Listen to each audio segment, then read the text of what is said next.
au deuxième webinaire ou troisième même webinaire de l'ARIC sur. Donc c'est un cycle qu'on fait sur la préparation des élections municipales. Donc moi je suis Jérôme Guédon, chargé de mission à l'ARIC. Donc je coordonne un peu ces webinaires. Une nouvelle forme pour l'ARIC d'informer, de présenter les formations, de donner des témoignages. Donc on en a fait un la semaine dernière sur monter sa liste. Avec Joseph Lelez qui est maire de Breteuil, qui ne se représente pas et qui a un peu, par son témoignage, montré comment monter une liste municipale un an avant, un peu moins même un an avant les municipales. Donc là, on en fait un qui sur une question un peu plus juridique. Enfin, voilà.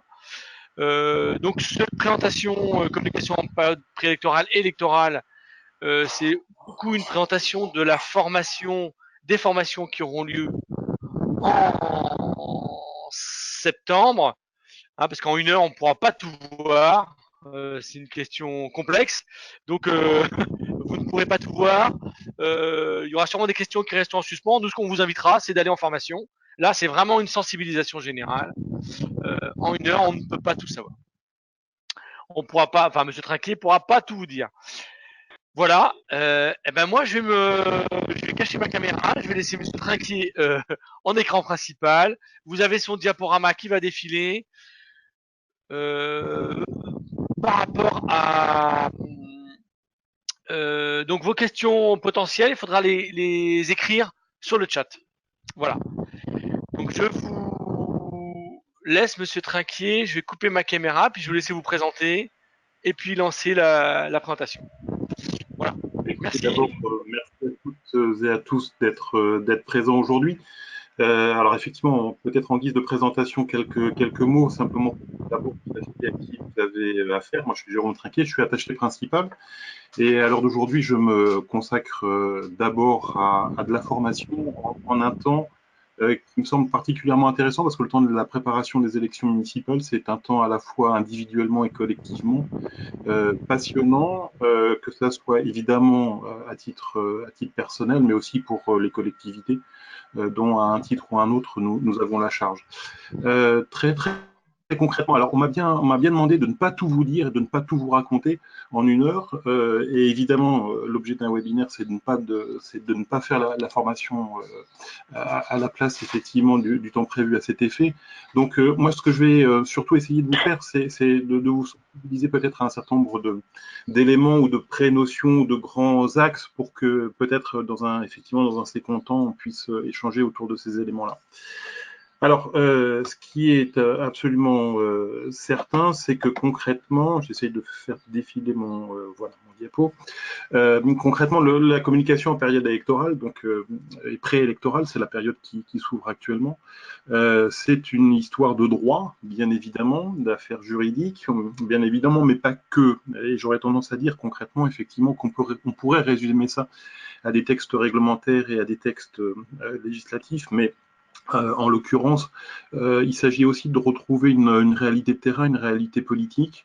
Et moi, je vais essayer durant la formation qu'on aura ensemble, c'est de vraiment pouvoir vous donner les moyens justement d'aller jusqu'au bout de l'aventure que vous avez commencée il y a 6 ans, presque 6 ans, et non pas qu'à travers des éléments de droit, mais aussi à travers des éléments de réalité politique. La communication, je le résume toujours et je le dis toujours de cette façon-là, hein, c'est une histoire évidemment d'émetteurs et de récepteurs et de messages et de canaux, mais en l'occurrence sur un temps électoral comme celui qu'on va connaître, ça va être aussi du message politique, ça va être aussi du contexte local, ça va être aussi la résultante de la vie municipale que vous aurez pu avoir un titre ou un autre durant les 6 dernières années et que vous souhaiterez peut-être reconduire pour les prochaines années.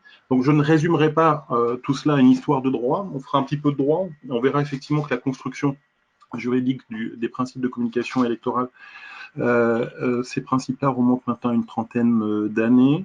Le juge de l'élection a eu à se positionner très régulièrement sur toute une série de cas très concrets qui nous donnent aujourd'hui très largement une idée de ce qu'on peut faire et de ce qu'on ne peut pas faire. Mais concrètement, c'est aussi et avant tout de la communication en tant que telle. Donc, on verra que justement le juge a déterminé des notions, des principes, appliqués toujours à une réalité de terrain. Et en l'occurrence, quand on parle élection, la première des réalités que le juge essaye de toujours prendre en compte, évidemment, c'est notre fameuse écart des voix. L'écart des voix qui est significatif ou qui ne l'est pas dans certains cas et qui viendra faire intervenir différemment justement des éléments de contexte et l'appréciation que le juge pourra avoir. Et donc ce terrain-là, cette réalité politique-là, cette réalité électorale-là, qui se dessinera durant le premier tour de l'élection ou dans certains cas de figure durant le second, bien viendra déterminer clairement un certain nombre de principes ou d'axes pour lesquels le juge s'intéressera différemment. Avant d'arriver évidemment au juge d'élection, il ne s'agit pas en fait de clairement développer un contentieux, bien au contraire, il s'agit de se prémunir et de pouvoir œuvrer de la façon la plus sécurisée possible. On verra qu'en fait cette communication, elle répond à des grands principes et à des grandes notions. La notion d'abord de collectivité intéressée, certains d'entre vous ont peut-être plusieurs mandats, en tout cas les fonctions peuvent être multiples dans certains cas, vous pouvez être en responsabilité dans des instances communautaires, vous pouvez être élu potentiellement au département ou à la région, et ces différents éléments-là viennent en fait forger des contextes et des notions, et au premier chef celui de collectivité intéressée, de communication d'intérêt général, de campagne de promotion. On verra que ces différentes notions-là, elles ont été définies et aujourd'hui, la communication que vous serez susceptible d'adopter, que ce soit sur un plan institutionnel comme sur un plan politique, ces communications-là doivent répondre à ces notions et à ces grands principes-là. Et puis, évidemment, vous l'avez sans doute déjà entendu parler, toute la communication en période électorale, elle répond à quatre grands principes, qui sont ceux d'antériorité, de neutralité, d'identité, de régularité. On verra durant l'information ce à quoi ça peut correspondre. Ça s'applique évidemment à toute forme de communication, que ce soit l'événementiel en tant que tel, ce qu'on appelle le print, à travers les documents que votre collectivité peut éditer, mais ça fonctionne aussi clairement et ça s'applique aussi clairement pour les supports Internet. Je pense notamment aux sites web que vos collectivités peuvent avoir. Et puis concrètement, tous les réseaux sociaux qui aujourd'hui ont une place de plus en plus forte et déterminante dans la communication de vos collectivités. Et ces notions d'antériorité, de neutralité, d'identité, de régularité, elles se déclinent en fait concrètement tout au long de cette période-là. Cette période-là qui se trouve à un titre ou à un autre, voilà, concernée et d'une part par votre communication institutionnelle, mais aussi globalement par ce qui deviendra votre communication politique, votre communication électorale. Et on verra à un moment donné que les deux se superposeront. On évoquera des éléments de calendrier, et parce que évidemment tout ça s'applique dans le temps, de façon différenciée.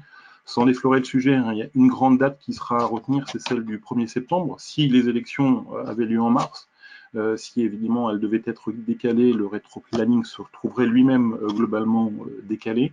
Mais la notion des 6 mois qui précèdent l'élection est une notion qui est absolument déterminante, à partir desquelles s'enclenche un certain nombre là encore, de modes de fonctionnement, de prudence, de précaution auxquels il faut être vigilant. Que vous soyez là pour le coup en situation d'être déjà élu ou effectivement simplement candidat. Et donc la collectivité, la communication de la collectivité doit à ce moment-là s'appliquer de façon un peu plus prudente et on verra quelles sont justement ces précautions à adopter tout au long de ces 6 mois. Et puis l'objectif, c'est quand même aussi globalement, je le dis assez régulièrement, c'est de pouvoir vous faire en sorte que vous puissiez être en situation d'exercer votre mandat jusqu'à son terme. Je le dis très très régulièrement, vous n'avez pas été élu pour 5 ans, pour 5 ans et demi, vous avez été élu globalement tous pour 6 ans. Et ces 6 ans-là, ils doivent être vécus jusqu'à leur terme de façon pleine et entière. Il ne s'agit pas de raccourcir sous prétexte qu'on serait en période préélectorale, de raccourcir votre mandat, un titre ou un autre. Et concrètement, il s'agit bien de pouvoir vous donner les moyens, notamment en direction de l'ensemble de vos concitoyens, de pouvoir continuer à avoir une communication qu'on dit d'intérêt général, mais cette communication-là, elle est importante parce qu'elle est attendue par vos concitoyens. Et donc, il n'y a aucune raison pour que globalement, on le verra très concrètement, vous raccourcissiez ce temps de mandat et en tout cas vous restreigniez un titre ou un autre que ça soit à travers vos publications ou à travers les événements de votre collectivité durant la période à venir. Certes, il faut avoir un certain nombre de réflexes, de prudence et de précaution, mais globalement, l'objectif est de bien pouvoir vous permettre d'exercer les 6 ans entiers de vos mandats. Voilà. Malgré tout, à un moment donné, il vous faudra quand même choisir, hein, et on verra effectivement ce que ça implique en termes de communication différenciée entre votre qualité d'élu ou de candidat. Alors, non pas dans vos fonctions en tant que telles, mais clairement plus par les types de messages et les canaux que vous souhaiterez utiliser en fonction du fait que vous soyez candidat ou élu. Là, on verra cette communication différenciée qui vient se superposer très concrètement durant ce temps de campagne électorale. Il faudra y être vigilant et on verra comment vous donner les moyens à la fois de continuer cette communication d'élu en tant que tel et puis de développer cette communication de candidat. Alors quand on dit candidat, il ne s'agit pas évidemment uniquement que du tête de liste pour le scrutin qui nous intéresse. Il s'agit clairement de l'ensemble des colistiers et des colistières qui seraient avec vous, et donc on verra que cette notion-là aussi, elle est importante, et on verra notamment quelles peuvent être les conséquences pour ceux qui sont concernés en termes de financement électoral et en termes de compte de campagne. On est évidemment obligé de parler de cet aspect-là des choses. Je le rappelle, aujourd'hui, une sanction en matière de communication électorale pourrait avoir 3 niveaux. Pourrait avoir un niveau pénal, pourrait avoir un niveau électoral en tant que tel, puisque le juge peut parfaitement décider d'aller jusqu'à l'annulation du scrutin, et puis pour certains d'entre vous, des sanctions aussi financières, pour ceux qui sont notamment soumis à un dépôt de compte de campagne pour certains types de collectivités. Voilà, donc à un moment donné, il faudra bien réfléchir à quel message je fais passer par quel type de canal, comment je coordonne ces communications-là, ces différents niveaux de communication-là, et quel canal je privilégie en fonction de quel moment, et on verra des éléments de calendrier, de rétro-planning. Voilà, tout ça pour bien mettre en évidence que clairement, à un moment donné, vous aurez, comme je viens de le dire, une communication institutionnelle en tant que telle et une communication électorale. Et il faudra bien veiller à séparer les deux et les moyens qui peuvent être utilisés dans un cas comme dans l'autre. Voilà. On verra aussi concrètement comment adapter tous ces principes et toutes ces notions aux différents supports de communication de vos collectivités. Alors, on prendra des cas très pratiques, très concrets.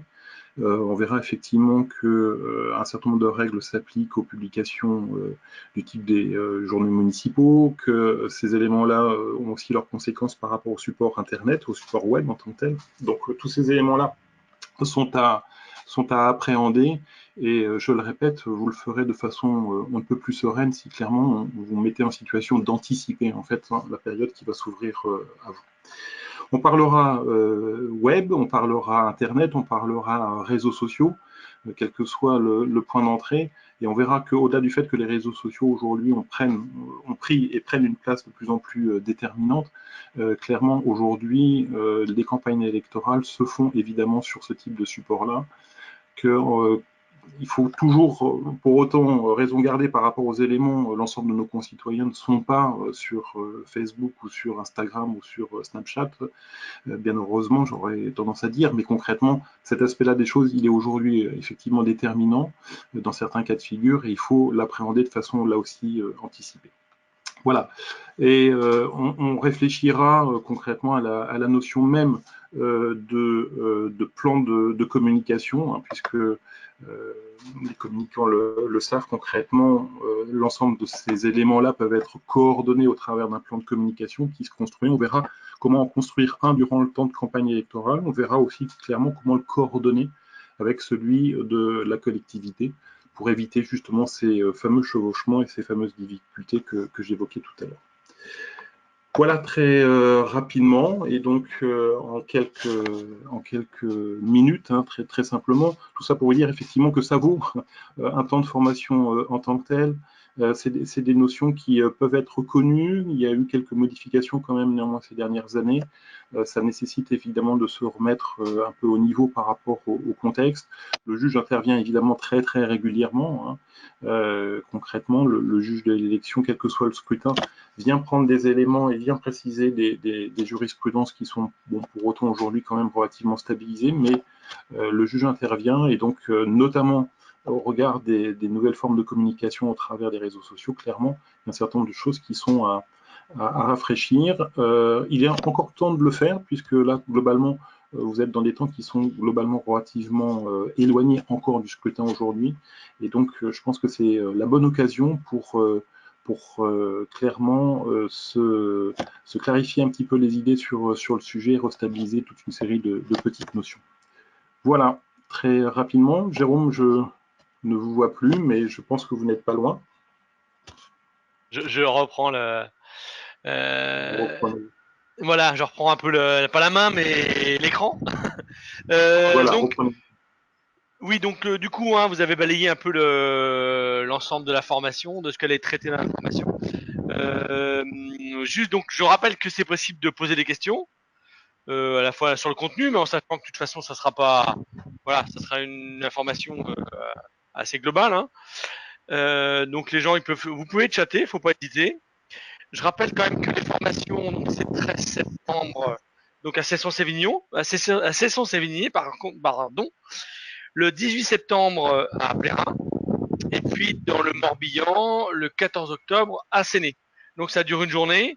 Hein, vous présentez l'ensemble de ces éléments-là. Vous nous avez bien précisé sur le fait que le jugement se faisait au nombre enfin l'écart des voix. Ça, on a bien compris. La question de l'écart des voix, c'est ça qui allait quand même faire ça.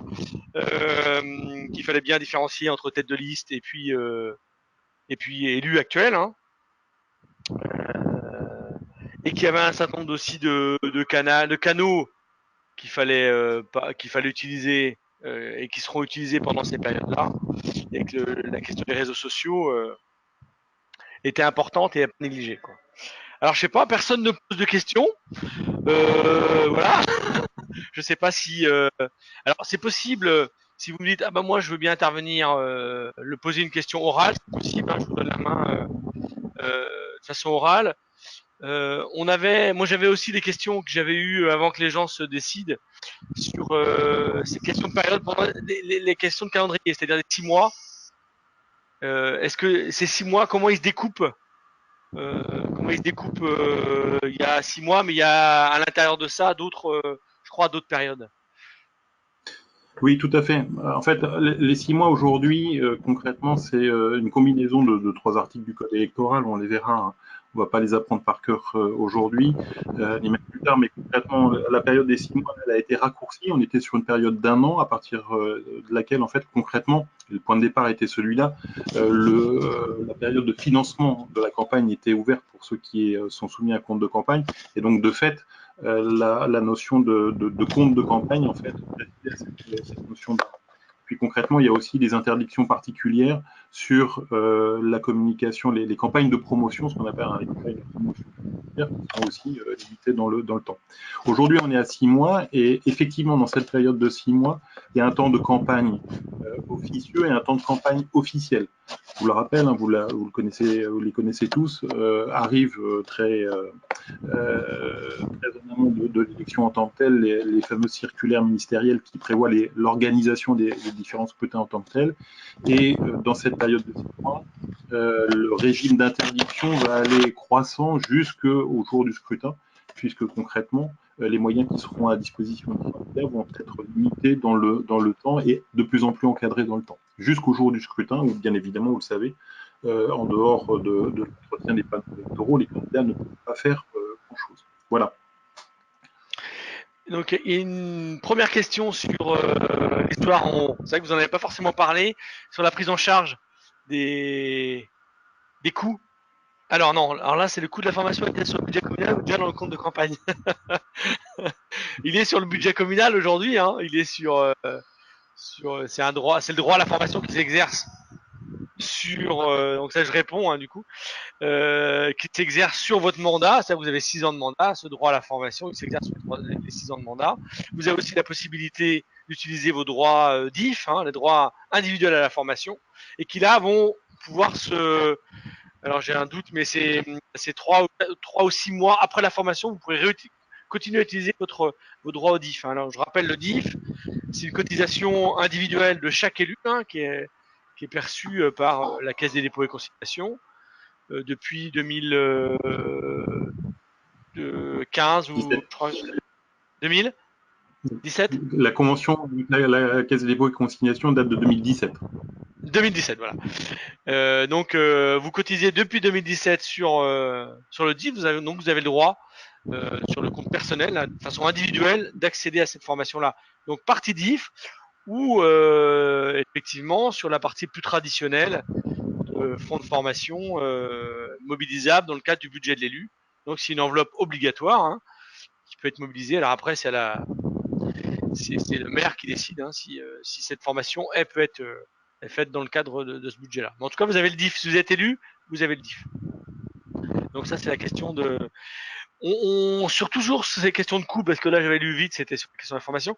La question de coût, est-ce que vous pouvez me rappeler juste sur la prise en charge de cette campagne?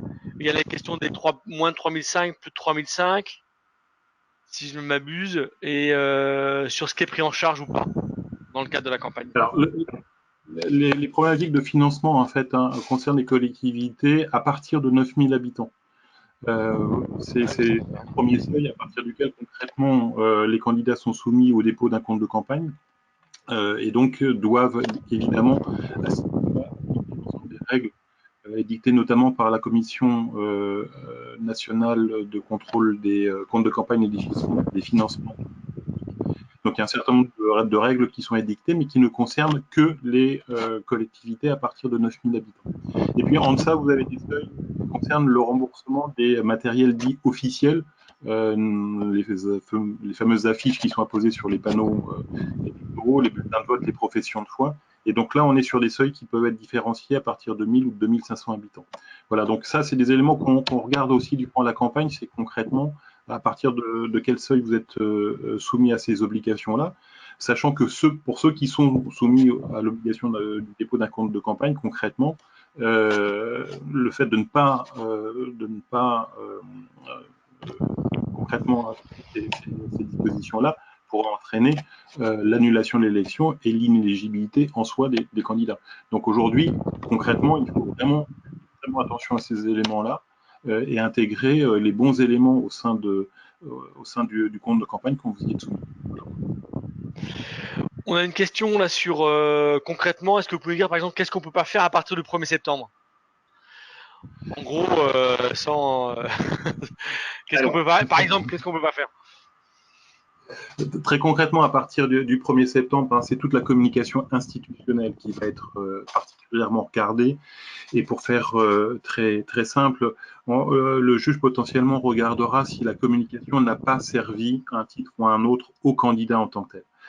À travers ça, qu'est-ce que je veux dire? C'est très simplement le fait que si votre publication, votre journal municipal, si votre site internet concrètement viennent faire la promotion de vos réalisations ou de la gestion de la collectivité durant les 6 dernières années, concrètement, vous allez avoir quelques soucis et ces éléments-là seraient susceptibles d'être considérés en fait, alors comme ce qu'on appelle des dons prohibés, puisque je vous le rappelle, toute personne morale aujourd'hui est interdite de financement électoral et concrètement, les moyens qui pourraient être offerts donc par la collectivité seraient potentiellement interdits. Donc il y a tout un régime en fait d'interdiction par rapport à cette communication-là. Qui vient en fait bien encadrer, d'une part, ce qui relève de la communication institutionnelle. Ça ne veut pas dire que vous ne puissiez rien faire, bien au contraire, mais c'est là où s'appliquent nos principes d'antériorité, de neutralité, d'identité, et votre communication politique en tant que telle, électorale, qu'il faut bien séparer de votre communication institutionnelle. Là, par exemple, on a un exemple, inauguration d'un équipement après le 1er septembre. Est-ce que c'est considéré comme un temps de communication? Est-ce que ça peut poser problème ou pas? Ça peut poser problème. Ça peut poser problème. Et là aussi, les jurisprudences sont très nombreuses sur certaines inaugurations qui ont posé problème.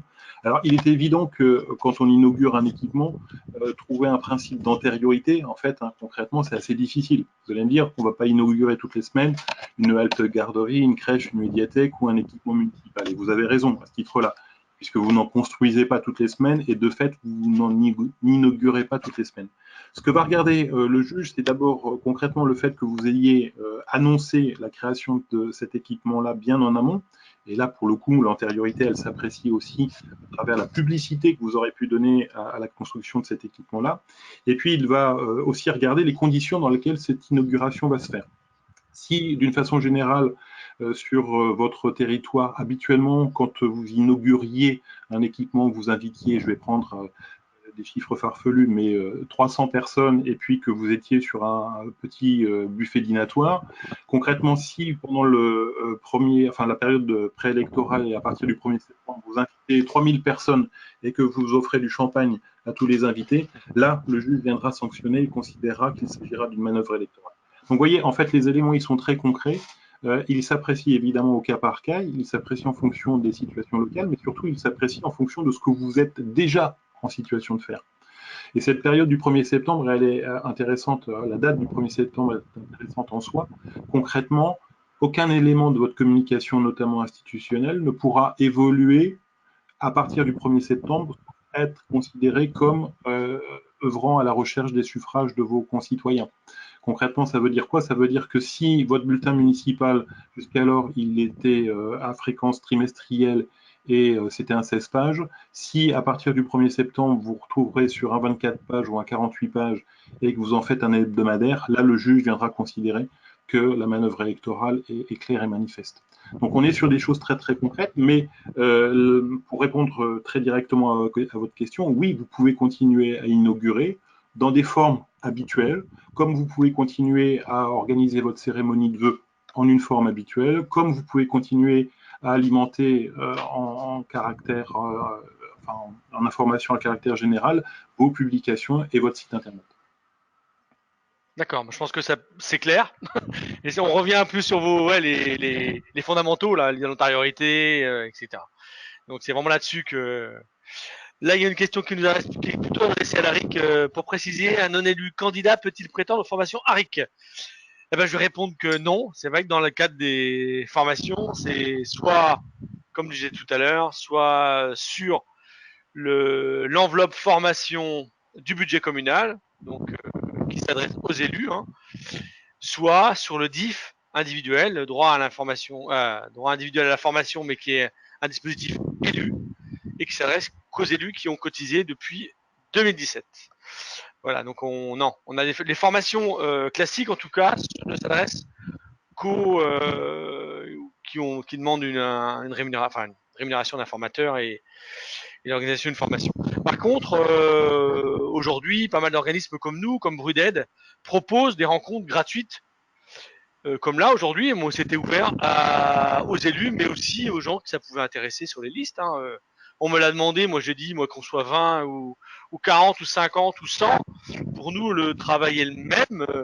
Donc, il n'y a pas de souci pour ouvrir ce genre de...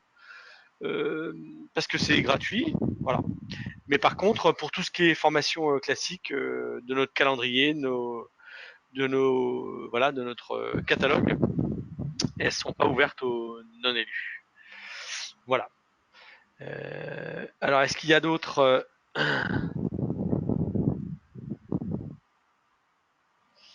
Alors, donc j'ai une autre question. Alors, je ne sais pas sûr que je suis étant. Je vais peut-être vous donner la parole, monsieur, parce que là, du coup, je ne suis pas sûr de la question. Monsieur Guichard, je vais peut-être vous donner la parole. Est-ce que vous avez un micro? Si vous avez un micro, à la limite, vous pouvez l'allumer ou pas. Voilà. Si, je vois que vous le. Donc, je comprends pas très bien votre question. Je préfère que vous la posiez vous-même. Alors, c'est tout simple. Déjà, par Bonjour. rapport au premier webinaire, c'est bien d'aborder des questions pour des élus en place qui se représentent. Il faudrait quand même ouvrir un peu les questions, des sujets aux gens qui sont comme moi dans l'opposition, qui souhaitent mettre en place une liste. Ma question est, je suis dans l'opposition. Dans le cadre de la campagne, je souhaite organiser des réunions. Puis-je demander des salles de réunion à la mairie et peut-elle refuser? Merci, monsieur Trinquier. Alors, très directement, hein, deux niveaux de réponse. D'abord, ce qui s'applique à la communication institutionnelle d'une équipe en place doit être aussi regardé par clairement l'opposition. C'est des éléments qui sont là pour le coup très largement partagés. Et pour revenir sur votre remarque initiale, très concrètement, c'est vrai que des moyens qui pourraient être développés par une majorité municipale seraient susceptibles là aussi d'être examinés par une opposition municipale en tant que telle. Donc clairement, les points de vue sont forcément partagés et le droit s'appliquant à tout le monde, clairement, il doit être apprécié de part et d'autre. Alors sur les conditions clairement d'octroi de salles en temps électoral, le principe est relativement simple à l'heure d'aujourd'hui. Ce qu'une collectivité est susceptible d'accorder à un candidat, elle doit l'offrir à tous ceux qui pourront en demander la même chose, si vous voulez, dans les mêmes règles et dans les mêmes conditions. Ça, c'est le principe qui est général. Et donc, de fait, à travers ça, si la collectivité a décidé de ne pas octroyer une salle municipale à une liste ou à une tête de liste, concrètement, elle sera en situation de refuser cet octroi de salle pour l'ensemble des autres candidats. A contrario, si la collectivité, là pour le coup, décide d'offrir un certain nombre de moyens, notamment en termes de location de salles, elle devra le faire de façon identique et aux mêmes conditions pour l'ensemble des candidats. Et le plus simple dans ces cas-là, c'est clairement de regarder d'abord si le conseil municipal n'a pas pris une délibération qui vient fixer les conditions d'octroi des salles. Voilà, moi c'est ce que je vous invite d'abord à faire, c'est de vérifier que le conseil municipal a pris ou n'a pas pris cette délibération-là, quelles sont les conditions d'octroi des salles, mais ce qui est certain, c'est que si elle le fait à un certain nombre de conditions pour X, elle devra le faire aux conditions identiques pour Y. Voilà. Je pense que c'est assez clair. Donc du coup, Je vais couper. Oui, c'est assez clair, mais quand il n'y a pas de règlement du tout. Alors là, pour le coup, c'est la pratique en vigueur dans la collectivité, avec ce que ça peut avoir d'aléatoire parfois, mais concrètement, ça sera à vous, effectivement, le moment venu, de faire préciser les conditions soit d'octroi, soit de refus, et d'apprécier effectivement si les différents adversaires sont logés à la même enseigne. Concrètement, ça s'appréciera à ce moment-là. Voilà. Mais là, pour le coup, c'est vrai que on tombe sur des pratiques qui peuvent être différentes en l'absence de règlement ou de délibération du Conseil par rapport à l'octroi de ces salles-là. Merci beaucoup. merci.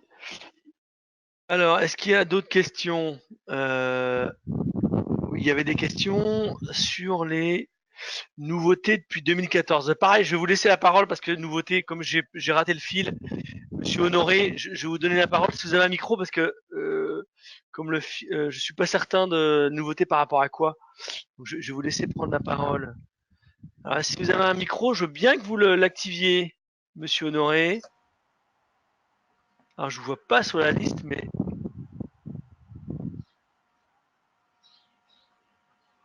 est-ce que c'est possible pour vous d'activer votre micro? Moi, je vais vous l'activer là. Il a activé votre micro, ça y est. Non. Est-ce que vous pouvez nous poser votre question par rapport à 2014? Je n'ai pas bien compris non plus le fil de discussion. Voilà. D'accord. Vous m'entendez? Oui, on vous entend très bien. Oui, Bonjour. très bien. Bonjour. Oui, en fait, c'est une question. Tout à l'heure, vous parliez en fait de quelques nouveautés par rapport à l'année précédente, enfin aux années précédentes, donc 2014, et j'aurais aimé savoir effectivement s'il y avait des préconisations à suivre ou une nouvelle législation qui avait été mise en place pour toute la période préélectorale, voire la période électorale effectivement officielle. Voilà. Alors, globalement, les éléments sont relativement stabilisés depuis plusieurs scrutins, donc on n'a pas à faire face à des nouveautés fondamentales. La seule qui soit la plus importante et la plus concrète, c'est cette période des 6 mois. Nous étions sur un régime précédemment d'1 an, durant lesquels, voilà, un certain nombre de contraintes de s'exercer. Aujourd'hui, cette période-là est ramenée à 6 mois. Et donc, globalement, la période est plus facile à la fois à maîtriser et puis en même temps plus concentrée dans le temps. Ça, c'est la principale innovation. Après, concrètement, je vous l'ai dit, hein, le droit électoral, c'est d'abord un droit jurisprudentiel où concrètement, le juge, lui, va statuer au cas par cas et va nourrir progressivement, en fait, hein, toute une jurisprudence au regard des situations qui lui sont présentées. Et clairement, depuis évidemment 2014, il y a eu un certain nombre de scrutins. On est aujourd'hui confronté aussi de plus en plus directement à l'émergence des réseaux sociaux, donc ça nourrit de façon nouvelle une jurisprudence particulière. Et donc ces éléments-là, ils viennent en fait compléter et alimenter un certain nombre de, non pas de dispositions, mais de fait d'interdictions, puisque le juge, sanctionnant telle ou telle pratique ou autorisant telle ou telle pratique, vous permettra concrètement, au cas par cas, dans vos collectivités, d'agir de telle ou telle façon. Voilà, donc c'est plus à travers ces apports jurisprudentiels, en fait, qu'il faut apprécier l'évolution du droit. On n'a pas de revirement manifeste sur un sujet X ou Y, on a simplement des règles qui se précisent dans le temps. Je vous rappelle, les premières règles sur notamment le financement des campagnes électorales datent de 1990, appliquées clairement au scrutin de 95. Et donc tout ça s'est nourri progressivement et dans le temps, c'est précisé dans le temps, notamment les règles de financement, puisqu'aujourd'hui on a quand même aussi là des éléments qui sont extrêmement précis, qui sont formalisés au travers du guide des mandataires financiers pour ceux qui sont concernés pour les communes de plus de 9000 par la Commission nationale de contrôle des comptes de campagne. Donc tous ces éléments-là se sont nourris et se sont étayés progressivement. La principale innovation, c'est clairement la période des 6 mois contre un an précédemment. Voilà. D'accord. Donc, ce que j'entends aussi, c'est que en fait, bon, je pense que Facebook, tout le monde s'en servait déjà lors de la campagne précédente, mais les réseaux sociaux, c'est peut-être moins sûr. Et donc, si on a un compte personnel, Je pense qu'il y a quelqu'un qui vient de se connecter. Bonjour Marie-Claire qui vient de se connecter, mais je vous laisse la parole. Excusez-moi, il y avait des parasites. Non, je vous en prie. En fait, oui, par rapport aux réseaux sociaux, si on a des comptes plus ou moins personnels, ça peut être pris en compte, effectivement, justement, et il va peut-être falloir qu'on fasse attention aussi à tout ce qu'est Instagram, Twitter, etc., puisque, si je comprends bien, ça peut être pris en compte de la même façon que tous nos écrits ou les vidéos qu'on peut faire, etc.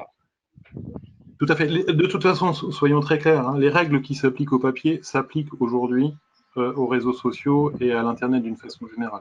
Donc, si votre collectivité ou à titre personnel, en votre qualité d'élu, vous aviez l'habitude de communiquer sur les réseaux sociaux, on verra effectivement durant la formation comment se prémunir d'une série d'écueils et comment réorienter tous ces éléments de communication sur une campagne, sur des éléments politiques et électoraux en tant que tels.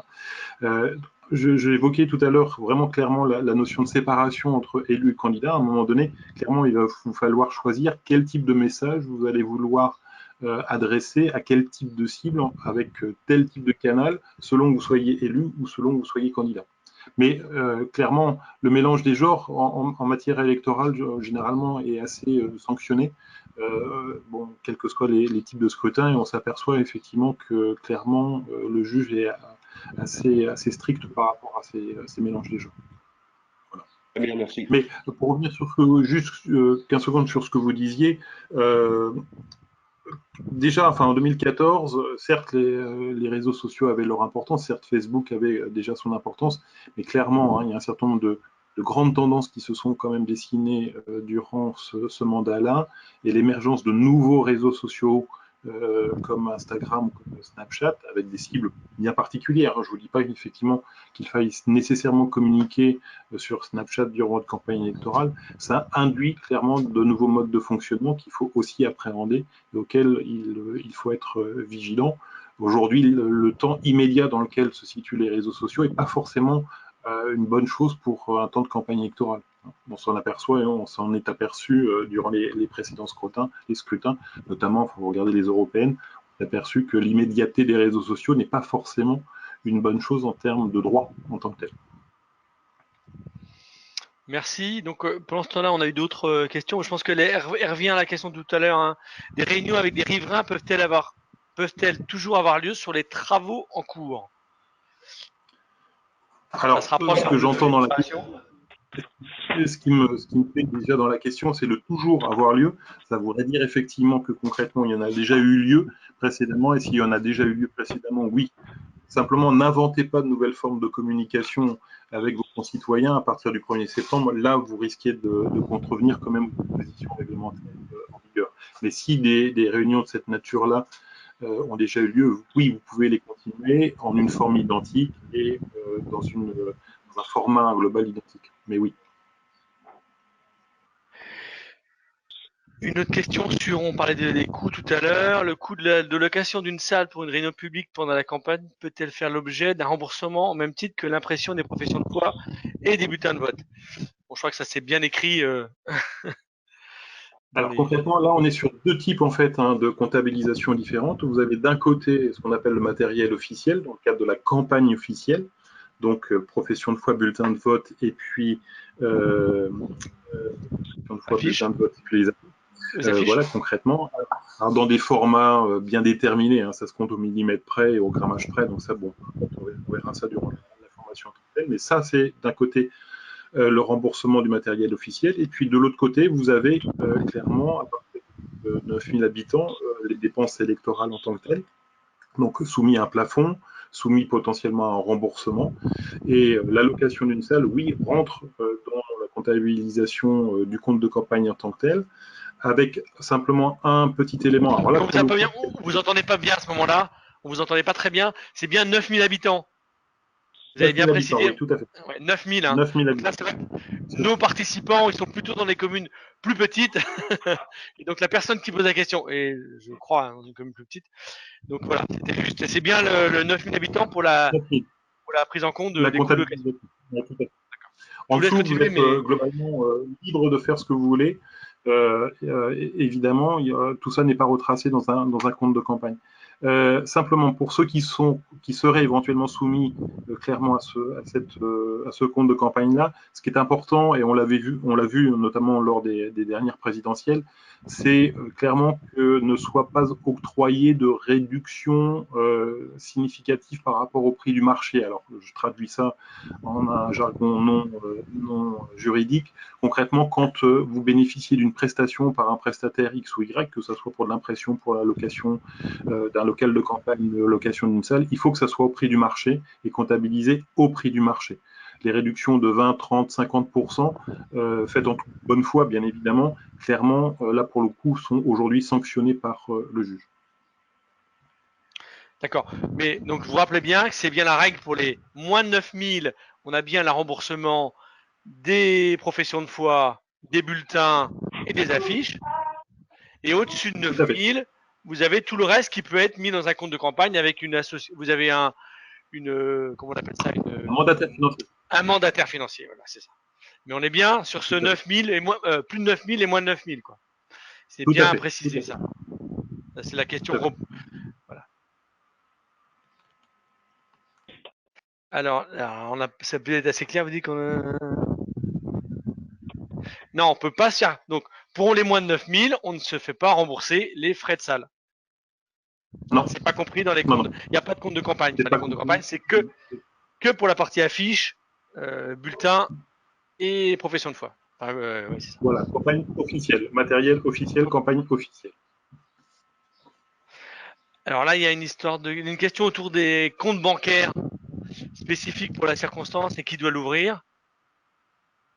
Alors, quand vous êtes soumis aux règles de financement, c'est le mandataire financier qui ouvre un seul et unique compte bancaire.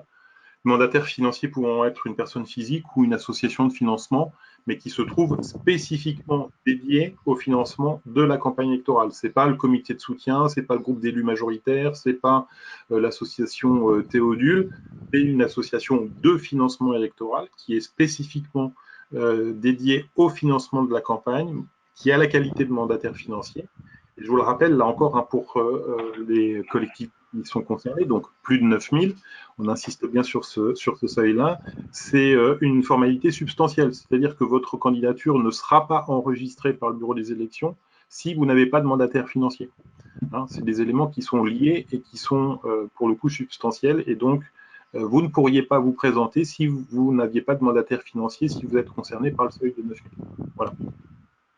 Mais ça fait l'objet Merci. d'un compte bancaire unique avec un compte de campagne unique, clairement, visé par un expert comptable, les règles de financement habituelles visées par un expert comptable, et évidemment un compte qui soit en équilibre ou excédentaire. Si le compte devait être déficitaire, ça entraînerait le rejet automatique du compte et clairement l'inéligibilité du candidat.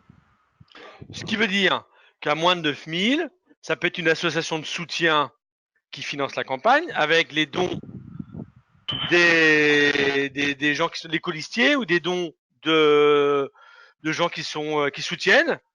Et ça, c'est un budget, c'est une association privée et un budget qui ne sera pas regardé dans le cadre des comptes de campagne. C'est bien ça. Tout à fait. Et qui on fait ce qu'on veut, quoi. Si vous voulez louer une salle avec cet argent-là, si vous voulez créer un site internet, etc., avec cet argent-là. Mais ça sort des comptes de campagne, c'est ça, hein, si je comprends bien. Il n'y a pas d'obligation, effectivement, de dépôt d'un compte de campagne. Ce qui formalise, en fait, hein, le seuil de 9 000, c'est le dépôt du compte de campagne. En deçà, vous êtes libre de vous organiser comme vous l'entendez. Voilà. Libre de vous organiser comme vous l'entendez dans le droit commun. Hein. Bien évidemment, on ne va pas chercher des moyens illégaux de financement ou autre chose, ça va de soi, ça va complètement de soi. Mais concrètement, vous êtes libre de vous organiser autour de quelques structures que vous souhaitez en tant que telles. Voilà.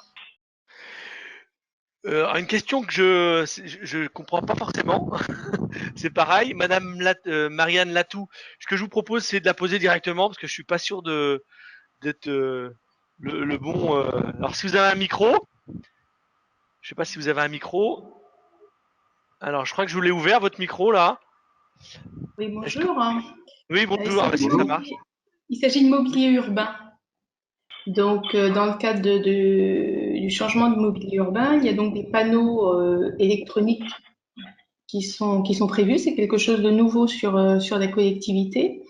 L'attribution de la délégation est toute récente, elle a été votée par le conseil municipal il y a quelques jours.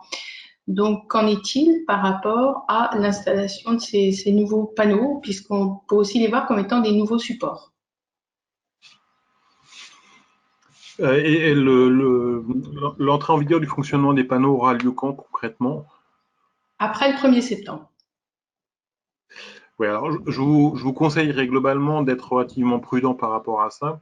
Bon, déjà d'une part, hein, pour connaître quelques panneaux effectivement de cette nature-là, le nombre de caractères que vous êtes susceptible de pouvoir faire afficher est quand même relativement limité, mais au-delà de cet élément-là en tant que tel, je pense qu'il faut rester vraiment, est-ce que le juge regarderait sur des éléments purement factuels et purement informatifs.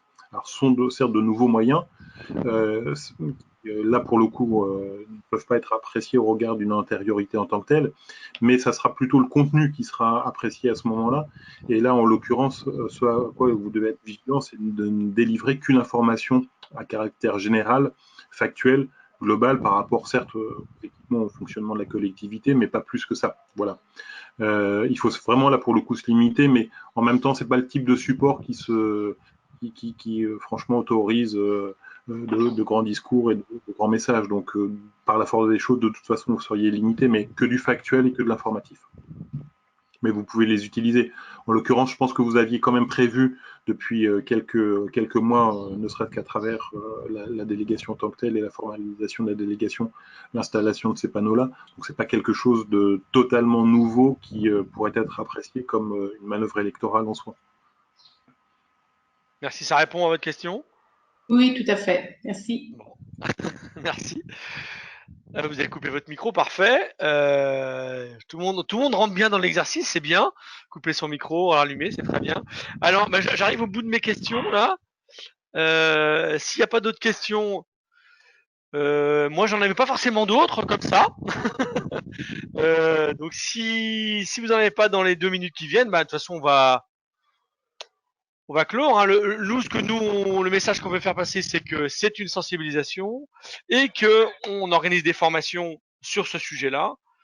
Donc le 13 septembre à Cesson-Sévigné, le 18 septembre à Plérin et le 14 octobre à Séné. Donc c'est Monsieur Trinquier qui interviendra sur ces journées, des journées entières, sur cette question-là. Donc vous aurez aussi l'occasion, c'est aussi interactif, genre de réunion, comme on a fait là, mais sur un temps plus long et sur des données forcément plus consistantes qu'aujourd'hui. Ce que je voulais dire aussi, c'est qu'on a enregistré, je ne l'ai pas dit à M. Trinquier, mais on a enregistré ce webinaire. On le mettra en ligne si M. Trinquier est d'accord. Et si ça colle, si c'est intéressant, si c'est pas intéressant, on ne le mettra pas en ligne. Voilà. On vous enverra aussi un petit mail pour vous envoyer le lien justement vers la vidéo si elle est en ligne. Je vous remettrai les dates des formations, comment on s'inscrit. On remettra aussi des liens vers des documents intéressants, peut-être des dernières élections ou de. C'est vrai que les circulaires sont pas sorties encore, hein, mais c'est vrai qu'elles sont vraiment bien faites. Il y a des guides qui commencent à sortir. Moi, je vous mettrai en lien. L'AMF sort des guides. Il y a pas mal de choses qui commencent à sortir et qui sont intéressantes sur la communication préélectorale. Voilà. Donc voilà. Moi, si je vois pas d'autres questions. Je vais pas faire durer. Je vais laisser Monsieur Trinquier aller manger, moi-même aussi, si vous n'avez pas d'autres questions. Voilà. Donc je vous enverrai un petit mail. Je vous enverrai aussi un petit lien pour aussi avoir votre avis sur ce genre d'outils. Je vois qu'il y a une autre question.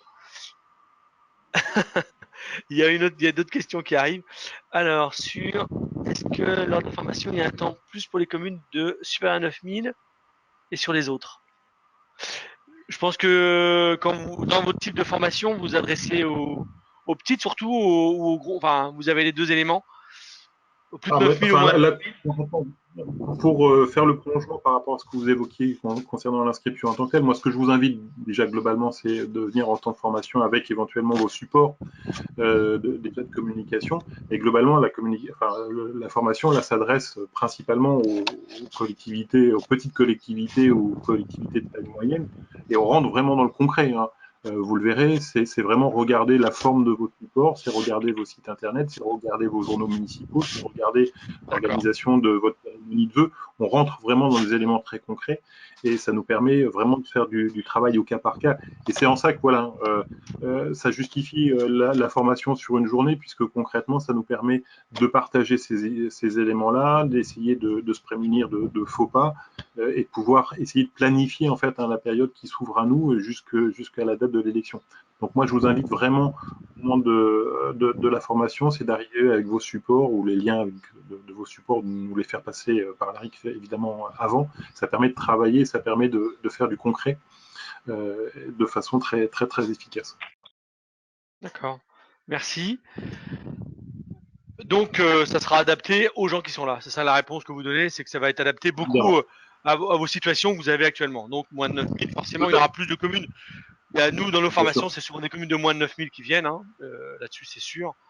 En très, très grande majorité, même si à la marge, on a aussi des communes un peu plus grandes, mais c'est aussi sur le nombre de communes bretonnes, on est quand même plus sur les petites communes. Et sur le DIF, alors si je dis pas de bêtises, mais je pense pas d'en dire, mais je vous en renverrai sur le mail aussi.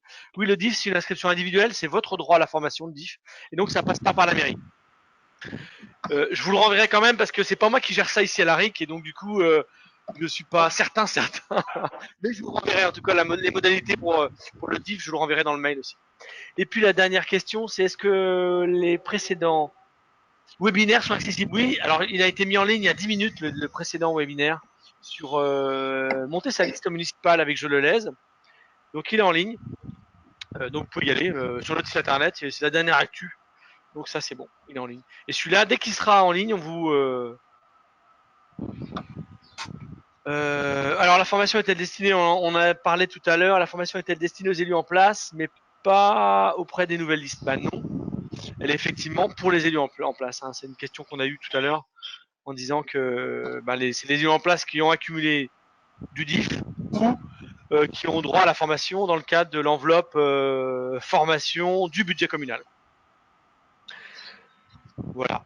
Mais il faut savoir aussi qu'il y a aussi des organismes qui le font, comme nous, des temps d'information sur ces questions-là, hein, qui vont en faire de plus en plus gratuitement. Et là, soit c'est local, soit c'est régional, soit c'est national. On n'a pas forcément nous l'information. Mais si on peut diffuser cette information-là, on la fera, mais on l'a pas forcément. Eh ben du coup, il y a d'autres questions. Alors, Alors, comment vous gérez si dans la même formation des élus des deux groupes opposés? Bon, je crois que ça c'est quelque chose avec l'occasion de faire. Quand il y a deux listes opposées sur la même.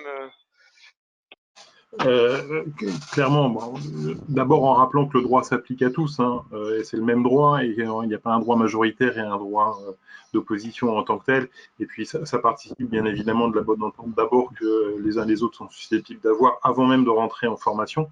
Et puis concrètement, ça ne nous empêche pas de toute façon d'apprécier le fonctionnement de la collectivité. Je pense que notre souci commun, que vous soyez majoritaire ou d'opposition, c'est à un moment donné quand même globalement le bon fonctionnement de la collectivité dans laquelle et pour laquelle vous travaillez. On se retrouve de toute façon toujours autour de ces éléments-là. Et clairement, ce qui s'applique, je le disais tout à l'heure, à l'un, de toute façon, s'appliquera à l'autre, quelle que soit la configuration, avant ou après mars. Donc tout ça se fait en très bonne intelligence et vraiment avec le souci de délivrer une information d'intérêt général à l'ensemble de vos concitoyens. Donc il n'y a pas de souci par rapport à ça. On y arrive. Il y a quelques temps, vous voyez, moi j'étais à Mayotte pour former des élus de Mayotte.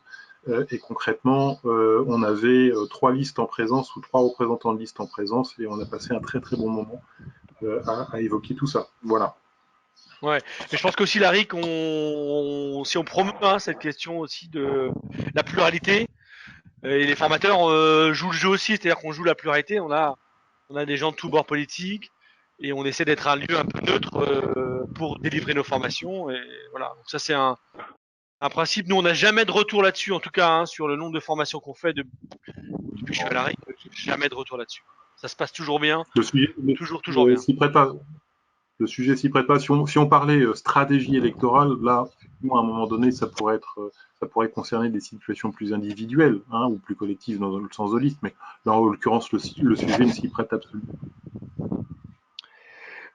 Une dernière question, là on a encore 5 minutes au cas où, mais est-ce qu'on peut mettre dans les bulletins municipaux les mots de la majorité et de la minorité à partir du 1er septembre? Je pense que c'est la même.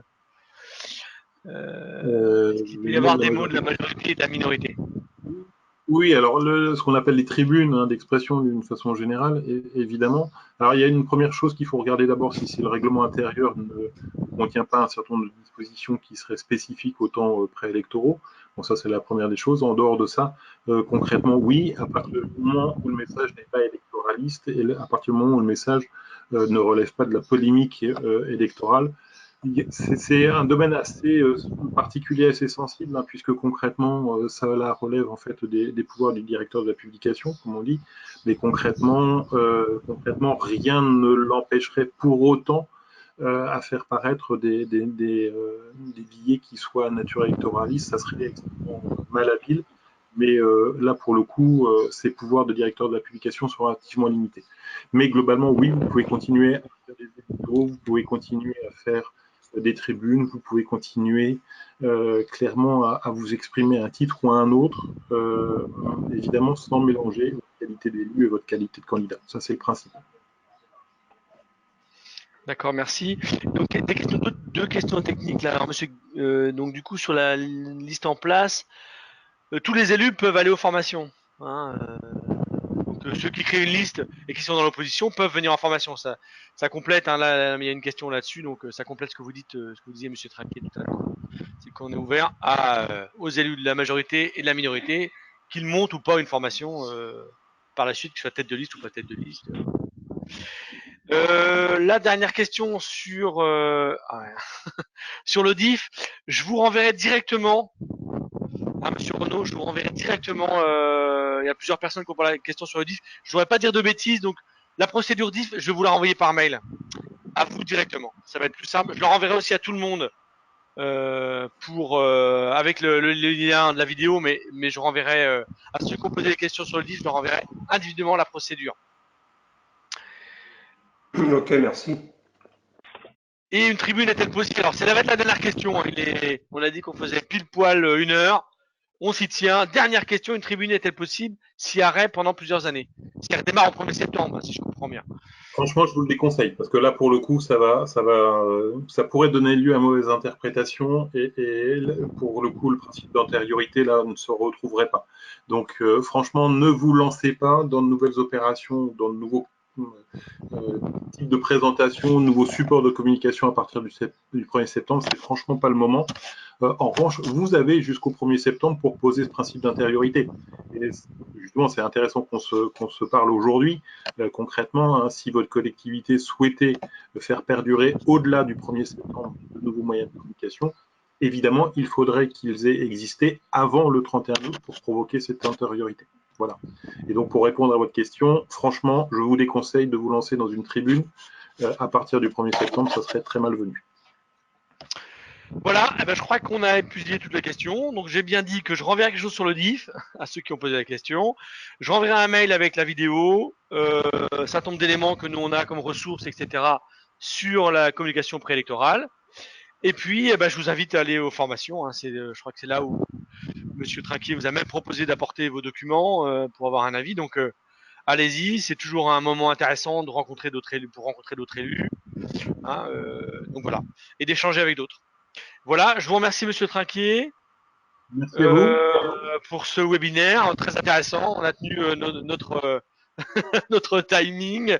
Voilà, moi je vous renverrai donc un mail avec un petit questionnaire aussi pour savoir si le timing, si l'horaire est intéressant, si le timing est bon. Voilà, tout ça, je vous demanderai pour que nous on puisse continuer à en faire parce nous on pense que c'est intéressant.